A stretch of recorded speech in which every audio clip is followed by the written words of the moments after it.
Hello everyone, this is doctor Mrinalini Manoj और आज हम बात करने वाले हैं आईयूआई क्या होता है। आईयूआई का लॉन्ग फॉर्म है इंट्रा यूटेराइन इंसेमिनेशन। समझ में नहीं आया तो चलो आसान भाषा में समझते हैं।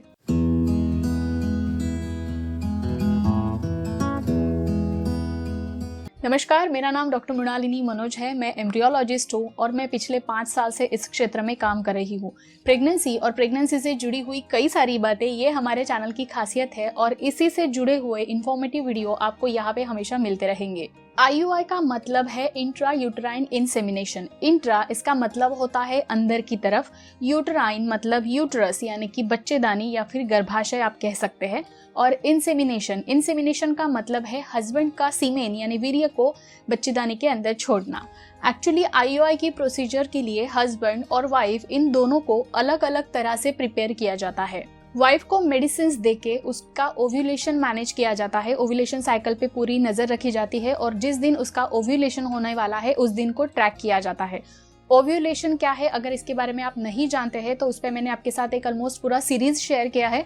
उसका लिंक मैं नीचे डिस्क्रिप्शन बॉक्स में और आई बटन में भी दे रही हूँ, तो उसको जाके आप जरूर देख लेना अगर आप ओव्यूलेशन को नहीं जानते हैं तो। यहाँ पे हम बात कर रहे हैं आईयूआई के बारे में और उसी के साथ साथ हस्बैंड को भी आईयूआई के लिए प्रिपेयर किया जाता है। जिस दिन वाइफ का ओव्यूलेशन होने वाला होता है उस दिन हस्बैंड्स को हॉस्पिटल में बुला के उन्हें सीमेन कंटेनर दिया जाता है और मैन्युअली सीमेन को कलेक्ट करने के लिए कहा जाता है। सीमेन कलेक्शन के लिए कंटेनर और एक सीमेन कलेक्शन रूम भी हॉस्पिटल की तरफ से प्रोवाइड किया जाता है। सीमेन कलेक्शन होने के बाद उस सीमेन को यानी वीर्य को लैबोरेटरीज में, मोस्टली आईयूआई लैबोरेटरीज में प्रोसेस किया जाता है। सीमेन प्रोसेसिंग की अलग अलग डिफरेंट मेथड्स होती है, जिसमें से मेन मोटो यही होता है कि उसमें से सारी इम्प्यूरिटीज को हटाया जाए और हेल्दी और मोस्टली ज्यादा से ज्यादा हाईली मोटाइल स्पर्म्स जो होती है उन्हें इकट्ठा किया जाए। डेड स्पर्म्स या फिर अनहेल्दी स्पर्म, लो मोटिलिटी होने वाले स्पर्म्स को वहां पे नहीं लिया जाता है। अब ये सारे जो हेल्दी या फिर अच्छी मोटिलिटी, हाई मोटिलिटी वाले स्पर्म्स होते हैं उन सब को एक कैथेटर में लोड किया जाता है जिसे आईयूआई कैथेटर कहते हैं। आईयूआई कैथेटर के अलग अलग तरह के पैटर्न होते हैं, जैसे straight IUI catheter, curved IUI catheter with stellate या फिर यूएसजी गाइडेड कैथेटर। इस तरह से अलग अलग कैथेटर्स होते हैं। इसमें से आपके लिए या फिर आपकी वाइफ के लिए कौन सा कैथेटर यूज होगा ये डॉक्टर्स डिसाइड करते हैं।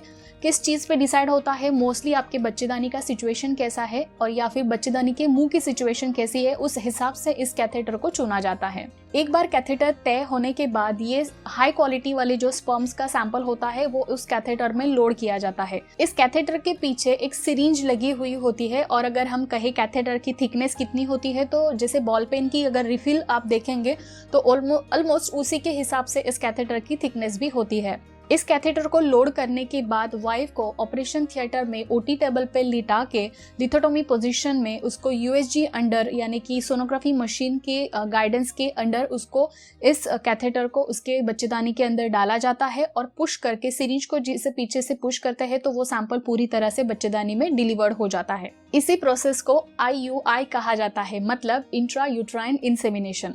अब इस सारी प्रोसीजर में एक्चुअल सिचुएशन क्या बनती है इस बात को ध्यान से समझिए। जैसे वाइफ को ओव्यूलेशन होने के लिए मेडिसिन दी हुई है तो एक्चुअली उस दिन उसका ओव्यूलेशन होके श्रीबीज यानी ओवम वहां पे फैलोपियन ट्यूब में अवेलेबल होगा। उसी के साथ साथ उसी वक्त अगर हम सीमेन का भी अच्छा सा प्रोसेसिंग करके हाईली मोटाइल स्पर्म्स बच्चेदानी के अंदर छोड़ रहे हैं, मतलब वहां पे अभी पुरुष बीज यानी स्पर्म्स भी अवेलेबल है।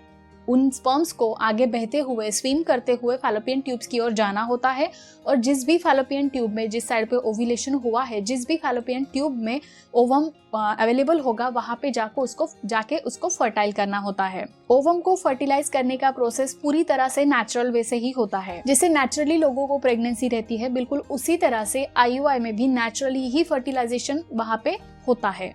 फर्टिलाइजेशन होने के बाद लगभग 5 दिनों के अंदर वो बच्चा यानी कि एम्ब्रियो बहते हुए उसको बच्चेदानी की तरफ आना होता है और बच्चेदानी में जो भी खून की अंदरूनी परत यानी एंडोमेट्रियम डेवलप हुआ है वहां पे जाके ये बच्चा चिपकता है, जिसे हम इम्प्लांटेशन कहते हैं। बच्चेदानी में आगे 9 महीने तक ये बच्चा बढ़ता है। अगर आप जानना चाहते हैं कि ये सारा प्रोसेस अगर इतना नेचुरल है तो आईयूआई क्यों किया जाता है या फिर कौन से पेशेंट्स में आईयूआई किया जाता है, तो आप कमेंट सेक्शन में #AskDrMrunalini लिख के आगे अपना सवाल जरूर लिख सकते हैं, आपको उसका जवाब जरूर मिल जाएगा। हमारे अगले वीडियो में हम एक कमेंट पे बात करने वाले हैं, मैम क्या आईयूआई ट्रीटमेंट से जेंडर प्रेडिक्शन होता है? Please reply. जिन लोगों को नहीं मालूम उनके लिए मैं बता दूं, जेंडर प्रेडिक्शन का मतलब होता है कि होने वाला बच्चा ये लड़का होगा या लड़की होगी, इस बात को क्या हम IUI से जान सकते हैं। अगर आप इस सवाल का जवाब जानना चाहते हैं तो चैनल को सब्सक्राइब करना ना भूलिएगा और साथ ही साथ बेल आइकन पे क्लिक कीजिए और ऑल नोटिफिकेशंस पे क्लिक जरूर कीजिएगा, ताकि जब भी इस आंसर का जवाब वाला वीडियो हम अपलोड करेंगे तो उसका सबसे पहला नोटिफिकेशन आपको मिलेगा और आप वीडियो मिस नहीं करेंगे। तो चलिए मिलते हैं हमारे अगले वीडियो में एक नए टॉपिक के साथ। तब तक के लिए अपना ख्याल रखिए, स्वस्थ रहिए और हमेशा हमारे साथ जुड़े रहिए, बिकॉज हेल्थ इज हियर।